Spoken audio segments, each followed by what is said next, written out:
حضور نبی اکرم صلی اللہ علیہ وسلم نے کیا فرمایا؟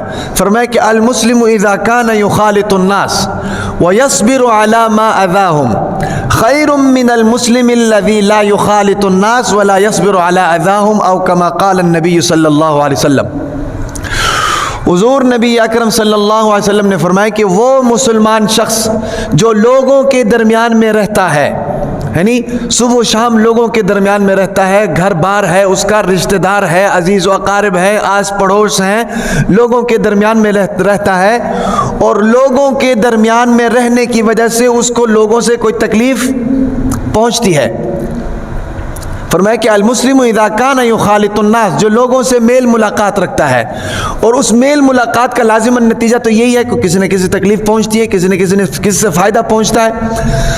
وہ فرمایا کہ وَيَصْبِرُ عَلَى مَا أَذَاهُمْ، اور لوگوں کے درمیان میں رہنے کی وجہ سے اس کو تکلیف پہنچتی ہے، اور اس تکلیف پر وہ صبر کا مظاہرہ کرتا ہے، اس تکلیف پر وہ صبر کا مظاہرہ کرتا ہے۔ فرمایا کہ خیر من المسلم، اس مسلمان سے وہ بہتر ہے کہ لا یخالط الناس، وہ لوگوں سے میل ملاقات بھی نہیں رکھتا ہے، ولا یصبر علی اذاہم، اور ان کی طرف سے، لوگوں کی طرف سے جو تکلیف پہنچتی ہے اس پر صبر بھی نہیں کرتا۔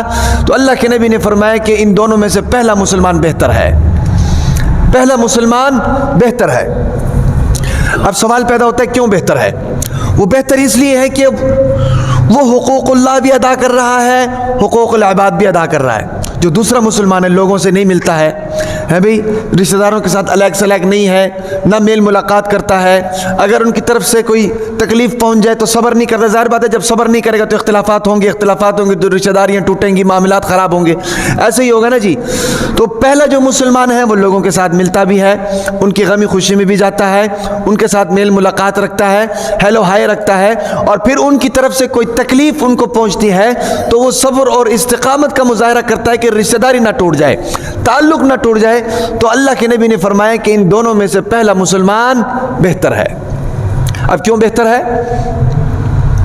وہ اس لیے بہتر ہے کہ اس نے دونوں نسبتوں کو زندہ رکھا ہوا ہے۔ ایک نسبت بندے کا اللہ تعالیٰ کے ساتھ ہے جس کو حقوق اللہ کہتے ہیں، سمجھ آ رہی کہ نہیں؟ جیسے ہماری نمازیں ہیں، اور اسی طریقے سے ہمارے روزے آ جاتے ہیں، حج آ جاتے ہیں، یہ بھی عبادت ہیں، یہ سارے اللہ تعالیٰ کے لیے ہم کرتے ہیں، حقوق اللہ کے اندر شامل ہے، سمجھ آ رہی کہ نہیں؟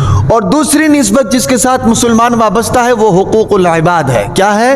حقوق العباد ہے، بندے کے حقوق ادا کرنا۔ شادی شدہ بندہ ہے، بیوی کے حقوق ادا کر رہا ہے بھئی، اس کے نان نفقے کی ذمہ داری اٹھا رہا ہے، بچوں کے حقوق ادا کر رہا ہے، بچوں کی تعلیم کے اخراجات اٹھا رہا ہے، بچوں کے لباس کے اخراجات اٹھا رہا ہے، کوئی نفع نقصان ہو گیا اس میں بچوں کی ذمہ داری اٹھا رہا ہے بھئی، یہ حقوق العباد میں داخل ہے۔ ماں باپ ہیں، ماں باپ کی خدمت کر رہا ہے بھئی، ماں باپ بوڑھے ہیں ان کی خدمت کر رہا ہے، یہ حقوق العباد میں داخل ہے۔ اور اسی طریقے سے جناب گھر میں مہمان آ گئے ہیں، مہمان کی مہمان نوازی کر رہا ہے، حقوق العباد ادا کر رہا ہے۔ آس پڑوس میں پڑوسی رہتے ہیں، ان کو کسی چیز کی ضرورت ہے، ان کی ضروریات کو پوری کر رہا ہے، یہ حقوق العباد میں داخل ہے۔ بہن بھائی گھر میں آ گئے ہیں بھئی، ان کی مہمان نوازی کر رہا ہے، ان کی آؤ بھگت کر رہا ہے، ان کو پروٹوکول دے رہا ہے، ان کی تمام ضروریات کا خیال کر رہا ہے، یہ حقوق العباد ہے۔ سمجھ آ رہی کہ نہیں؟ تو پہلا والا شخص جو ہے وہ حقوق اللہ کو بھی پورا کر رہا ہے اور ساتھ ساتھ حقوق العباد کو بھی پورا کر رہا ہے۔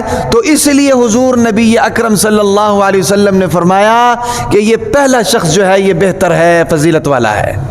سمجھ آ گئی بات کی؟ اسپیکر کی آواز کو زیادہ تو نہیں ہے؟ تو ان دونوں جو مسلمان ہیں، دونوں مسلمانوں میں پہلے نمبر کا جو مسلمان ہے اللہ کے نبی نے فرمایا کہ وہ بہتر ہے۔ اس کی وجہ کیا ہے؟ ایک اور وجہ بھی ہے، یاد رکھیں اسلام کے اندر رہبانیت نہیں ہے۔ رہبانیت کسے کہتے ہیں؟ پہلے عیسائیوں کے دور میں، یہودیوں کے دور میں رہبانیت ہوا کرتی تھی۔ لوگ جو ہیں شہروں سے باہر نکل کر غاروں میں جاتے تھے اور غاروں میں جا کر اللہ تعالیٰ کی عبادت کرتے تھے، بیوی سے دور، بچوں سے دور، رشتہ داروں سے دور، اہل و عیال سے دور باہر جا کر وہ کیا کرتے تھے؟ اللہ کی عبادت کرتے تھے۔ اس کو رہبانیت کہتے ہیں، ٹھیک ہے؟ شریعت محمدی کے اندر رہبانیت کی اجازت نہیں ہے، شریعت محمدی کے اندر رہبانیت کی اجازت نہیں ہے۔ اللہ تعالیٰ نے حکم یہ دیا ہے نبی اکرم صلی اللہ علیہ وسلم کا کہ سنت یہ ہے کہ معاشرے کے اندر رہو اور معاشرے کے اندر رہ کر معاشرے کے حقوق کو بھی پوری طریقے سے ادا کرو اور اللہ تعالیٰ کے حقوق کو بھی پورے طریقے سے ادا کرو.